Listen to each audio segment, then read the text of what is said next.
యెషయా గ్రంథము 41వ అధ్యాయము 10వ వచనాన్ని చదువుకుందాం. భయపడకుము, నేను నీ దేవుడినై ఉన్నాను. దిగులు పడకుము, నేను నిన్ను బలపడుతును. నీకు సహాయం చేయవాడు నేనే. ప్రార్థన చేసుకుందాం. ప్రేమ కలిగిన పరలోకపు తండ్రి, పరిశుద్ధుడు అయిన మా ప్రభువా, స్తోత్రాలు. మీ ప్రియకుమారుడు మా ప్రభు యేసుక్రీస్తు వారి శ్రేష్టమైన నామమును బట్టి స్తోత్రములు. వర్తమాన భూత భవిష్యత్ కాలంలో ఉండు సర్వాధికారి యొక్క దేవా స్తోత్రములు. నిలబడుతున్న దాసుడు, నిష్ప్రయోజకుడు, మీరు సర్వశక్తిమంతుడు ప్రభువా, స్తోత్రాలు. మీ దాసుని నోట మీ మాటలు వచ్చాయి. మీ ప్రజలకు ఏ మాటలు అవసరమో ఆరాధన కొరకు ఇప్పుడున్న పరిస్థితుల్లో కావాల్సిన రీతిలో మీరు మాట్లాడారు. ఆయన పిలిచిన వారికి కొలతలేని ఆత్మనిచ్చిన కనుక అతడు దేవుడు మాటలు పలుకున్నాను. నా నోటి మీ మాటలు వచ్చాయి. మీ మాట మీ ప్రజలకు అర్థం చేయండి. సిలువ సాటి బరువు చేయమని యేసుక్రీస్తు వారి శ్రేష్టమైన ఘనమైన నామమును బట్టి ప్రార్థించి వేడుకుంటున్నాము తండ్రి. ఆమేన్.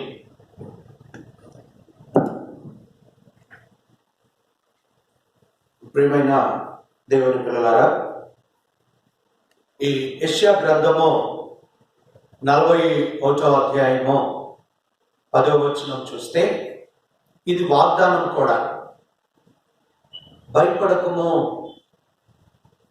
నేను దేవుడినై ఉన్నాను. దిగులు పడకము, నేను నిన్ను బలపడుతును. నీకు సహాయం చేయవాడను నేనే. భయం వచ్చినప్పుడే దిగులు కూడా వస్తుంది. జనరల్గా ఎందుకురా భయపడతా, ఎందుకు నాయన దిగులు పడతా ఉంటారు. బైబిల్లో కూడా మరి భయపడకమో దిగులు పడకమో అని దేవుడు కూడా, ఒక తండ్రి తన కుమారునో కుమార్తెనో భయపడబాకమ్మా, దిగులు పడబాకు, నేనున్నాను, నేను నీకు సహాయం చేస్తా, ఎందుకు నువ్వు టెన్షన్ పడతావని తండ్రి తన బిడ్డలకు చెప్పినట్లుగా ఇక్కడ దేవాది దేవుడు మనందరితో మాట్లాడుతున్నాడు. ఇప్పుడున్న పరిస్థితులు చూస్తే ఎక్కడ చూసినా కూడా భయము, ఆందోళన, నెమ్మది లేని పరిస్థితి ఇవన్నీ కూడా మరి సంప్రాప్తం అవుతూ ఉన్నాయి, ఆండమాడుతూ ఉన్నాయి. మరి ఏం చేయలేని పరిస్థితి. లోకంలో రోగం వస్తే వైద్యం చేస్తారేమో కానీ భయాన్ని తీసివేయగలిగిన వాడు ఎవరు లేరు. ఎందుకంటే ఇప్పుడున్న పరిస్థితుల్లో మరి వచ్చిన కరోనా ఈ సమస్య కూడా ఎవరు కూడా ఏం చేయలేకపోతా ఉన్నారు. ఎందుకంటే మరి డాక్టర్లు కూడా ఏం చేయలేకపోతా ఉన్నారు. ఇలాంటి భయాన్ని తొలగించాలి అంటే యేసుక్రీస్తు ప్రభువే. ప్రియమైన దేవుని బిడ్డలారా, దేవుని యొక్క వాక్యము చాలా శ్రేష్టమైనది. దేవుని యొక్క వాగ్దానము చాలా శ్రేష్టమైనది. కాబట్టి దేవుని యొక్క వాక్యము చూస్తే వాగ్దానం చాలా శ్రేష్టమైనది. వాగ్దానం చేసిన వాడు నమ్మదగిన వాడు. మనిషి మాటిచ్చి మనిషి మాట తప్పుతాడు కానీ దేవుడు తప్పేవాడు కాదు. ఆయన ఆకాశంలో గతించిన, భూమి గతించిన, నా మాటలు గతించేవాడు దేవుడు.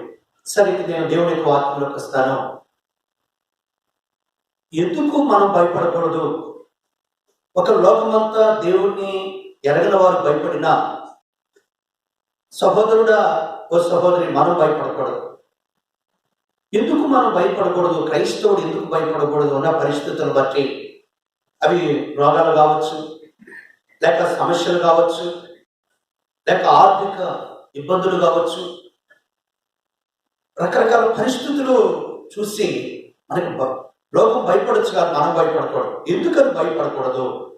ఆ విషయాన్ని మనం ఇప్పుడు ధ్యానిస్తుంటాం. రండి, కీర్తన గ్రంథం 46వ అధ్యాయము 1వ వచనాన్ని చదువుకుందాం. కీర్తన గ్రంథము 46వ అధ్యాయము 1వ వచనం. దేవుడు మనకు ఆశ్రయమును దుర్గమునై ఉన్నాడు. ఆపత్కాలములో ఆయన నమ్ముకొనదగిన సహాయకుడు. కావున భూమి మార్పు నొందినను, నడి సముద్రములో పర్వతాలు మునిగినను, వాటి జలములు ఘోషించుచు నొరుగు కట్టినను, ఆ పొంగుకు పర్వతాలు కదిలినను మనం భయపడం. అదేంటి ఈ మాట అంతరార్థం తెలుసుకుంటే ఎంత ధైర్యం ఉంటారో తెలుసా? ఏమన్నాడు? భూమి మార్పు చెందొచ్చు, నడి సముద్రాలలో పర్వతాలు కొనవచ్చు, వాటి జలములు ఘోషించుచు నురుగు గట్టినను, ఆ పొంగుకి పర్వతాలు కదిలినను, ఆ పొంగుకు పర్వతాలు కదిలినను మనం భయపడము. ఎందుకని?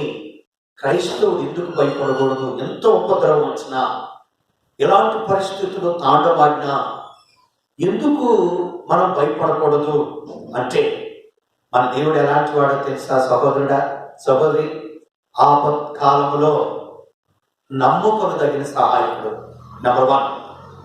ఈ దేవుడు ఎలాంటి వాడో, అంత గొప్ప దేవుడు కనుకనే భయపడకమో, నేను నీ దేవుడినై ఉన్నాను, దిగులు పడకమో, నేను బలపడుతున్నాను.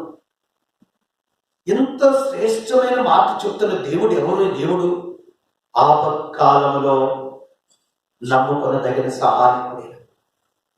ఇంకా ఎలాంటి దేవుడు? ఈయన గురించి పరిశుద్ధ గ్రంథం బైబిల్లో చక్కగా కొన్ని వచనాలు రాయబడి, ఇర్మియా గ్రంథము 17వ అధ్యాయము 17వ వచనంలో చాలా చక్కగా ఈ వచనం రాయబడుతుంది. ఇర్మియా గ్రంథం 17వ అధ్యాయము 17వ వచనంలో ఏముంది? ఇర్మియా గ్రంథం 17వ అధ్యాయము 17లో అంటే చాలా చక్కగా మాట ఉన్నాడంటే, దేవుడు మనకి ఆపత్కాలంలో ఆశ్రయం ఉంటాడు అని రాయబడింది. ఇందాక చూసాం 46:1 ఆపత్కాలమున నమ్ముకొనదగిన సహాయకుడు మన దేవుడు.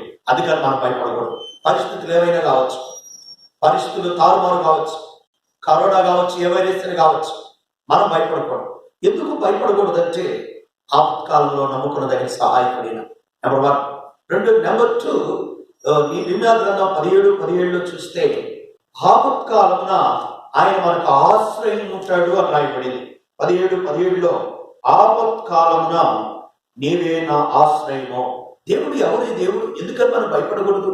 మనం నమ్మిన దేవుడు, మనం విశ్వసించిన దేవుడు, మనం పూజిస్తున్న దేవుడు, మనం సేవిస్తున్న దేవుడు. ఎందుకు మనం భయపడకూడదంటే ఆశ్రయం ఉంటాడు. ఎంత గొప్ప అద్భుతమైన విషయం! దీన్ని ఒక్కసారి నువ్వు మనసు ఉంచావంటే ఇక మనం భయపడం. 2వది, ఆయన మనకు ఆశ్రయం ఉంటాడు ఆపత్కాలంలో. లోకంలో మనుషులు ఎలాంటి వాళ్ళంటే ఆపదలు వచ్చినప్పుడు దాక్కుంటారు, ఆపదలు వచ్చినప్పుడు తప్పుకుంటారు. స్నేహితుడు కానీ, ఇప్పుడు చూడండి ఈ కరోనా వచ్చిందంటే భర్త భార్య దూరమే, బిడ్డలకి తల్లిదండ్రులు దూరమే, బంధువులు దూరమే, ఎవరు ఇంటికి వస్తారని వదిలే అంటున్నారు. ఎందుకు వద్దంటున్నారు? ఏమొస్తుందో మమ్మో భయపడుతున్నారు. అంటే బంధుత్వం కూడా తెగిపోయి, రక్త సంబంధం తెగిపోయి, ప్రేమలు పోయి, ఎవరు వారి నేను బతికితే నేనే అనుకుంటున్నాను. అయితే ఈ దేవుడు అలాంటి వాడు కాదయ్యా, ఈ యేసయ్య అలాంటి వాడు కాదు. ఈయన ప్రేమస్వరూపి, ఆయన దయాదాక్షిణ పూర్ణుడు. ఆయన అంటున్నాడు ఆపత్కాలంలో నేను నమ్ముకున్నదాన్ని సహాయకుడు. ఇది మొదటిది. 2వది ఇర్మియా గ్రంథం 17:17లో చూస్తే ఈయన ఆపత్కాలంలో ఆశ్రయం ఉండేవాడు. ఇది 2వ మాట. 3వది, అందుకని మనం భయపడకూడదు. 3వది, మన దేవుడు ఎలాంటి వాడు ఆపత్కాలంలో. నేను ఒకే పదం మీద చెప్తున్నాను, ఆపత్కాలం. ఇప్పుడున్న ఆపత్కాలంలో ఉన్నాం మనం. ఇది 2. 3వది చూస్తే ఇర్మియా కీర్తన గ్రంథము 27వ అధ్యాయము 5వ వచనం.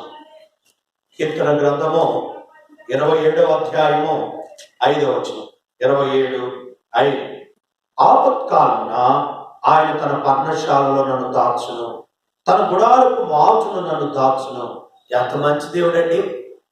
ప్రియమైన దేవుని బిడ్డలారా, ఒక్కసారి వాక్యాన్ని మీరు చదివి మనసు నుంచి శ్రద్ధతో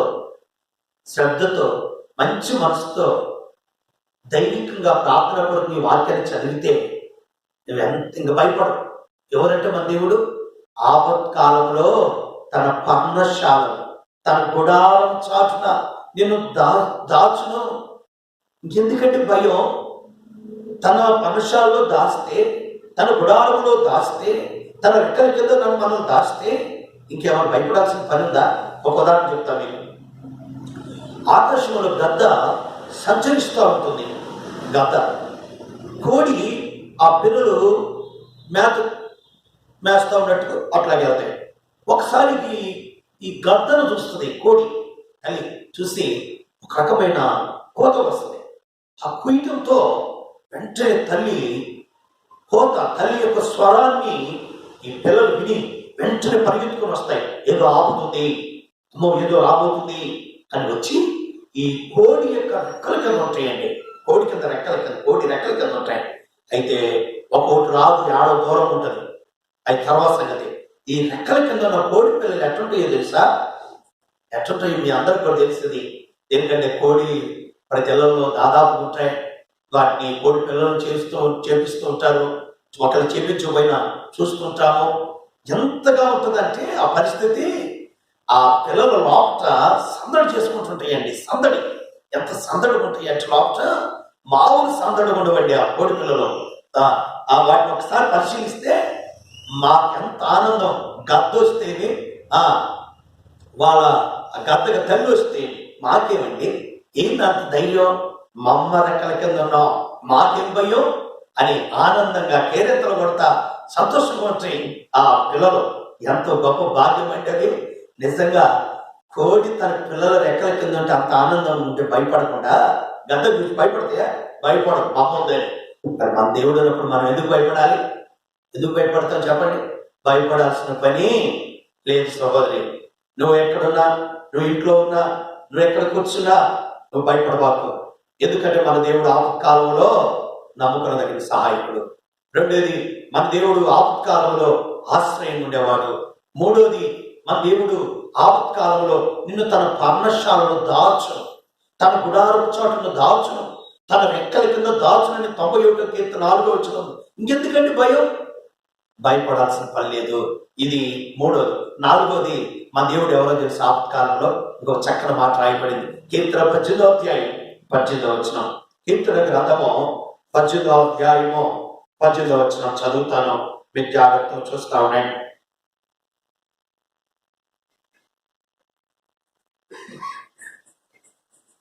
ఆపత్కాలమందు వారు నా వేదిక రాగా యెహోవా నన్ను ఆదుకొనెను. ఎవరంటే దేవుడు? సహోదరుడా వింటున్నావా? సహోదరి వింటున్నావా? ఆపత్కాలమందు ఆదుకునే దేవుడు, ఆపత్కాలము నిన్ను ఆదరించే దేవుడు, ఆపత్కాలంలో నిన్ను దగ్గరగా తీసుకున్నాడు, ఇందాక తీసుకొని దాచాడు, ఇప్పుడు నిన్ను ఆదుకుంటున్నాడు, నీకు సహాయం చేస్తున్నాడు. ఎంత మంచి దేవుడు అండి! ఇంకెందుకంటే భయపడుతున్నావు? లోకం భయపడచ్చు, దేవుడు ఎరిగిన వాళ్ళు భయపడచ్చు. మనకి భయపడుతున్నావు అంటే నీకు తేడా ఏముంది? నమ్మిన వారికి నమ్మని వారికి, లోకానికి నీకు వ్యత్యాసం ఏముంది? కాబట్టి ప్రియమైన దేవుడు బిడ్డలారా, ఇప్పుడు 4వది చూస్తే ఆపత్కాలమున దేవుడు నిన్ను ఆదుకుంటాడు. మనుషులు విడిచిపెడతారు, మనుషులు ఆదుకోరు, మనుషులు దూరం అవుతారు. అయితే బైబిల్లో యోగు ఉన్నాడు. యోగుకు శ్రమలు వచ్చినాయి, యోగుకు బాధలు వచ్చినాయి, భయంకరమైన రోగం వచ్చింది. అందరూ దూరం అయిపోయారు. ఆదుకునేవారు లేరు, స్నేహితులు లేరు, బంధువులు లేరు, అందరూ దూరం అయిపోయారు. స్వదేశులు లేరు, దగ్గర వారు దూరం, వారు అందరూ దూరం అయిపోయారు. ఎంత భయంకరమైన పరిస్థితిలో ఉన్నాడు. అయితే యోగును దేవుడే ఆదుకున్నాడు. బైబిల్ ఎన్నో పరిస్థితులు చూస్తాం. దావీదు ఎన్నో శ్రమల్లో ఉన్నాడు. ఈ కీర్తన 18వ అధ్యాయం దావీదు రాశాడు. దేవుడే నన్ను ఆదుకున్నాడు, దేవుడే నన్ను ఆదరించాడంటే. ప్రేమైన దేవుడు బిడ్డలారా, భయపడబాకండి. మన దేవుడు ఆపత్కాలం ఆదుకునేవాడు. ఎవరైనా మనకు కావాల్సింది బాగున్నప్పుడు, ఎందుకంటే ఆపదలున్నప్పుడు ఆదుకునేవాడంటే మనకి స్నేహితుడు కానీ, బంధువు కానీ, ఇరుగు పొరుగైనా ఎవరైనా ఆపదలు వచ్చినప్పుడు ఆదుకోవాలి. ఈ దేవుడు ఎందుకు మనం భయపడకూడదంటే ఆపత్కాలమున ఆదుకునే దేవుడు. ఇప్పుడు 4 విషయాలు చెప్పాను. నెంబర్ 1, ఆపత్కాలమున నమ్ముకున్నదండి సహాయకుడు. నెంబర్ 2, ఆపత్కాలంలో ఆశ్రయం ఉండే దేవుడు. నెంబర్ 3, ఆపత్కాలమున ఆయన తన పర్ణశాలలో దాచు, అంటే కాపాడుతున్నాడు, దాచు రెక్కల కింద. నెంబర్ 4, ఆపత్కాలమున మనకి ఆదుకునేవాడు, సహాయం చేసేవాడు. ఇంకేం చేస్తాడు? ఆదుకొను లేక ఆదరించు. 5వ మాట చూస్తాను. కీర్తన 20వ అధ్యాయం 1వ వచనం. కీర్తన గ్రంథం 20వ అధ్యాయం 1వ వచనం. నేను చదువుతుంటాను, నేను జాగ్రత్తగా దేవుని వాక్యం చూసి చూడండి. చెప్పే ప్రతి మాట నేను తీయకుండా చెప్పగలను, కానీ మీరు బైబిల్ తీసి చూస్తే చాలా మంచిది. ఆపత్కాలంలో యెహోవా నీకు ఉత్తరం ఇచ్చును గాక, ఎవరంటే దేవుడు ఆపత్కాలం ముందు నీకు ఉత్తరం ఇస్తాడండి. ఎంత మంచి దేవుడు. జనాలు ఎవరైనా ఆపదలో ఉంటే పిలిచిన పలకరు. ఈ సమయంలో ఏదొచ్చి ఆదుకోవాల్సి వచ్చిందో, ఏదొచ్చి సహాయం చేస్తుందో, చేయాల్సి వస్తుందని ఏది పిలిచినా పలకుంటే, అయ్యో నాకు వినపడలేదే, అవునా పిలిచావా, అయ్యో అంటారు. కానీ దేవుడు అలాంటి వాడు కాదు. ఈయన ఆపత్కాలంలో ఆదుకునే దేవుడే కాదు, ఆపత్కాలంలో ఉత్తరం ఇస్తాడు. ఎట్లా? కీర్తన 50వ అధ్యాయం 15వ వచనం. పరిశుద్ధ గ్రంథం కీర్తన గ్రంథము 50వ అధ్యాయము 15వ వచనం. ఆపత్కాలమున నీవు నన్ను వచ్చి మాట్లాడుము, నేను నిన్ను విడిపించాను, నీవు నన్ను మహిమపరచదు. అర్థమైందా? అయ్యా ఆపదలు వచ్చినాయి, నువ్వు ఏం చేయాలి?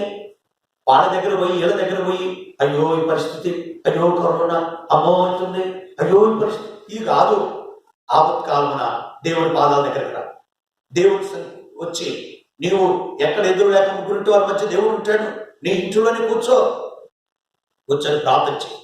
ఆపత్కాలంలో ఉత్తరమిచ్చే దేవుడు, ఆపత్కాలం విడిపించే దేవుడు, ఎట్లా సహాయం చేసే దేవుడు. అప్పుడు నువ్వు ఆయన మహిమపరుస్తావు. ఎంత అద్భుతమైన విషయాలండి. ఒక 5 విషయాలు నేను ఈ సమయంలో మీకు తెలియజేస్తూ వచ్చాను. ప్రియమైన దేవుడు బిడ్డలారా, ఇలాంటి దేవుడు మనకు ఉండగా మనం ఎందుకు భయపడాలి? మనం భయపడాల్సిన పని లేదు. రైట్. ఇప్పుడు ఎందుకు భయపడకూడదో చెప్పాను మీకు. ఇంకొక విషయాన్ని అక్కడే, ఈ దేవుడు ఎలాంటి వాడు? ఇప్పుడు ఆపత్కాలం గురించి 5 విషయాలు చెప్పాను. ఇంకొక మంచి విషయాన్ని చెప్పి నేను ముగించడానికి ప్రయత్నం చేస్తాను. కీర్తన గ్రంథము 46వ అధ్యాయం. కీర్తన 46వ అధ్యాయము. ఎందుకు భయపడకూడదు? పరిస్థితులు ఇట్లా ఉన్నా ఎందుకు భయపడకూడదు? ఈ దేవుడు ఎలాంటి వాడు అంటే, ఆ దేవుడు ఆపత్కాలం ఎలాంటి దేవుడు చెప్పాను. ఆ దేవుడు ఏమవుతాడంటే భయపడకుండా ఉండటానికి 5వ వచనం. మనం ఎందుకు భయపడకూడదు? దేవుడు ఆ పట్టణంలో ఉన్నాడు. అది దేవుడు ఆడున్నాడు, పట్టణంలో ఉన్నాడంటే మన దగ్గర ఉన్నాడు, మనతో ఉన్నాడు. భయపడదు సహోదరుడా, భయపడబాకు. భయపడుతున్నామేమో, ఇంట్లో కూర్చొని ఆందోళన చెందుతున్నామేమో, నిద్ర పట్టుకుని ఉంటున్నామేమో, మనశ్శాంతి లేకుండా ఉన్నామేమో, చనిపోతానేమో, ఏమన్నా అవుతానేమో, భయపడబాకు. ఈ సమయంలో మీకు దేవుడు మాట్లాడుతుంది ఏంటంటే దేవుడు ఉన్నాడు, అందుకని భయపడాల్సిన పని లేదు. నీకు ఉదాహరణ చెప్పాను ఒక మాట. కొన్నిసార్లు పిల్లలు ఓ బజారు ఆడుకుంటూ కొట్టుకుంటారు. వాడు కొట్టి పరుగెత్తాడు. వాడు అంటాడు, ఈ బజారుకి రాలని సంగతి చెప్తానంటాడు. అనగానే వాడు భయపడి ఆ బజారుకు పోడు. కానీ మా నాన్న అంటాడు, ఏంట్రా బయటకు పోవట్లేదు, ఎందుకు భయపడుతున్నావు అంటే, పలాను వాడు ఈ బజార్కి వస్తే కొడతానన్నాడు డాడీ. అవునా, నేను వస్తా పాలంటాడు. అవునా, రా డాడీ, నువ్వు వస్తే నేను వెళ్తాను డాడీ. ఆ బాధను పోతూ ఉంటాడు. పోతున్నప్పుడు ఆ తండ్రి పక్కన ఉన్నప్పుడు అతను ఒకసారి చూడండి మీరు ఎట్లా ఉంటాడంటే, అని ఆ సమయంలో వాడు ఉన్నాడు అనుకుంటా బజార్లో. ఇది చూసాడు, రా మా డాడీ ఉన్నాడంటే ఎంత ఆనందం చూసావా? ఎందుకని ఆ తండ్రి పక్కన నుండి వెళ్ళిపోవడానికి ఎంత ధైర్యం వచ్చిందంటే, కొండంత ధైర్యం వచ్చేసింది. ఆ తండ్రిని చూసి ఆ బిడ్డకి అంత ధైర్యం ఉంటే, జీవము కలిగిన దేవుడు, సర్వశక్తిమంతుడు, సర్వాధికారి, మహిమ కలిగిన దేవుడు, సృష్టించిన వాడు, సర్వశక్తిమంతుడు, ఇంత గొప్ప దేవుడు, సమస్తాన్ని శూన్యంలో సృష్టిని చేసిన వాడు, మృతులను సజీవులు చేసిన వాడు, ఎన్నో అద్భుతాలు చేసిన ఇలాంటి దేవుడు మనకుండగా, ఆపత్కాలంలో ఆదుకునే దేవుడు ఉండగా, ఆపత్కాలంలో విడిపించేవాడు ఉండగా, ఆపత్కాలంలో ఉత్తరం ఇచ్చేవాడు ఉండగా, ఆపత్కాలంలో బలపరిచే దేవుడు ఉండగా మనం ఎందుకు భయపడాలి? దేవుడు ఉన్నాడు. అలాంటి దేవుడు మన దగ్గర ఉన్నాడు, మనతో ఉన్నాడు. ఇది నెంబర్ 1. నెంబర్ 2, ఆ ఉన్నవాడు ఎక్కడ ఉన్నాడు? ఎక్కడో లేడు. 7వ వచనం. సైన్యముల అధిపతులు యెహోవా మనకు తోడై ఉన్నాడు. ఎంత మంచి దేవుడు అండి. ఉన్నవాడు ఏడున్నాడు? కొన్నిసార్లు అంటారు, నీకేమో మా కొడుకున్నాడుగా. ఉన్నాడండి, అమెరికాలో ఉన్నాడు. అయ్యో అవునా, ఏ ప్రయోజనం? ఉన్నా ఒకటే, లేకపోతే ఇప్పుడున్న పరిస్థితులు అయితే ఎవరు అక్కడే, ఏ ఊళ్ళో అక్కడే లాక్డౌన్, ఏ ఊరు వచ్చిన ప్రయోజనం లేదు. దూరం ఉన్నా కూడా మాట్లాడుకోవటమే కానీ సాయం లేదు, తోడు లేదు, ఒంటరిగా ఉన్నారు. అయితే ఇక్కడ ఈ దేవుడు అలాంటి వాడు కాదు, నీతో ఉండేవాడు. అవునా, ఆపదలో నీతో ఉండేవాడా? బైబిల్లో మీకు చూపిస్తాను. షడ్రకు, మెషకు, అబేద్నెగోలు కానీ వారుకున్న ఆపదలో దేవుడు వారితో ఉన్నాడు. తోడున్నాడా? దూరం ఉన్నాడా? బంధువులు అయితే ఆపద నుంచి దూరం అవుతారని చెప్పాను మీకు నేను. కానీ ఈ దేవుడు అలాంటి దేవుడు కాదు. యేసుక్రీస్తు ప్రభు వారు అగ్నిగుండంలో ఇస్తే వారితో ఉన్నాడండి ఆ దేవుడు. ఎంత అద్భుతమైన విషయం అండి.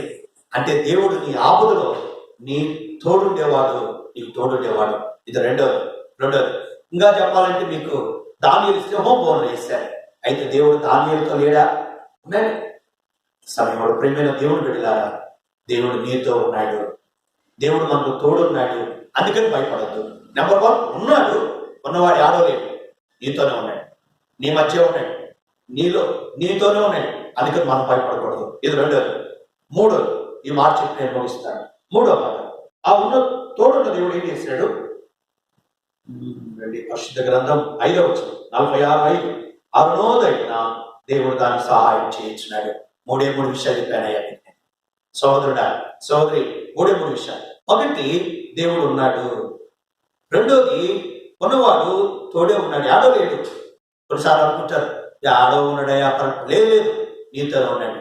మన దేవుడు ఎలా అంటాడంటే, ఆపదలు ఉన్నప్పుడు నీ దగ్గరే ఉండేవాడు, నీకు సమీపంగా ఉండేవాడు. అయితే ఆ ఉన్న దేవుడు సహాయం చేస్తాడు. తోడున్నాడు ఏం చేస్తాడు? ఇప్పుడు హాస్పిటల్లో ఒకరు ఉన్నారు, పక్కన తోడున్నారు అనుకోండి, ఏదైనా సహాయం చేస్తాడు. అయితే ఎక్కడో ఒకటి ఏం చేస్తాడు? అయితే ఈ దేవుడు నీకు సహాయం చేసే దేవుడు. అందుకని ఇప్పుడు మనం ఏం చేయకూడదు? భయపడకూడదు. ఉన్నాడు, ఉన్నవాడు తోడున్నాడు, తోడున్నవాడే నీకు సహాయం చేస్తాడు. అందుకని నువ్వు ఏ పరిస్థితి వచ్చినా భయపడద్దు. ఇప్పుడు మనం ఏం చేయాలి? ప్రభుని ఆరాధన చేస్తాం. ప్రభా, ఇలాంటి ఆపదల్లో నువ్వు నాతో ఉన్నావని, నన్ను ఆదుకునే దేవుడు అని, నన్ను బలపరిచే దేవుడు అని, నాకు ఉత్తరం ఇచ్చే దేవుడు అని, నన్ను విడిపించే దేవుడు అని ఎరిగానయ్యా, నేను నిన్ను మహిమపరుస్తున్నానని ప్రభుని ఆరాధన చేసుకుందాం. మోకరించండి, ప్రభుని ఆరాధన చేసుకుందాం. ప్రేమ కలిగిన తండ్రి స్తోత్రాలు. మీ ప్రియ కుమారుడు మా ప్రభు యేసుక్రీస్తు ఆ నామం బట్టి స్తోత్రాలు. దేవా, యెషయా 41:10 భయపడకము, నేను నీకు దేవుడైన, దిగులు పడుకు నేను బలపరచుదును, నీకు సహాయం చేయవాడు నేనే. నాడు మానవుడు భయము, దిగులు, ఆందోళన, దిక్కుదోసిన స్థితిలో ఉన్నారు. అయితే దేవుడు నమ్మిన వాడు భయపడాల్సిన పని లేదు. ఎందుకు భయపడకూడదంటే, కీర్తన 46 మా గమనాన్ని తీసుకొచ్చారు. ఏదైనా ప్రభువా, ఆపత్కాలంలో నమ్మకుని దగ్గర సహాయకుడు అని, ఆపత్కాలంలో ఆశ్రయం ఉండే దేవుడు అని, ఆపత్కాలంలో పర్ణశాలలో గుడారుచాడు దాచే దేవుడు అని, ఆపత్కాలంలో దేవాలను ఆదుకునే దేవుడు అని, ఆదరించే దేవుడు అని, ఆపత్కాలంలో ఉత్తరం నుంచి విడిపించే దేవుడు అని. అందుకనే సమయంలో నేను మహిమపరుస్తున్నాను. ప్రభువా, దేవా, నన్ను విడిపించే దేవుడు, నన్ను కాపాడే దేవుడు తను స్తోత్రాన్ని. ఎందుకు భయపడకూడదంటే మీరు మాట్లాడుతూ వచ్చాను. ఈ దేవుడు ఉన్నాడు, ఎవడో లేడు, ఉన్నవాడు తోడున్నాడు. ఆ తోడును వాడి సహాయం చేసే దేవుడని. అందుకని భూమి మార్పు చెందిన, నడి సముద్రాలు పర్వతాలు మునిగిన, ఆ పొంగు పర్వతాలు కదిలినా మేము భయపడకూడదని మీరు మాతో మాట్లాడుతూ వచ్చావు తండ్రి. ఉన్న పరిస్థితుల్లో మాకు ఇచ్చిన గొప్ప వాక్యాన్ని బట్టి స్తోత్రములు. అందుని బట్టి ప్రభువా, మీ ప్రజలందరికీ మీ మాటలు అర్థం చేసి మిమ్మల్ని ఆరాధించడం, మమ్మల్ని అందరినీ ఆయుధపరచమని, ఎన్నో వారందరినీ కూడా దీవించిన ఆయన. దేవుని బిడ్డలందరూ ఎక్కడున్న వారందరినీ మీరు కాపాడు. ఉన్న పరిస్థితుల్లో మీ సన్నిధి వారిని తోడుకొచ్చి మీకు కాపుదల భద్రత ఉంచున్నాను. యేసుక్రీస్తు వారి కరోనాను కూడా యేసుక్రీస్తు నామమును బంధిస్తున్నాము. తెగులు ఆపివేయమని యేసు నామమును ప్రార్థించి వేడుకుంటున్నాము తండ్రి. ఆమేన్.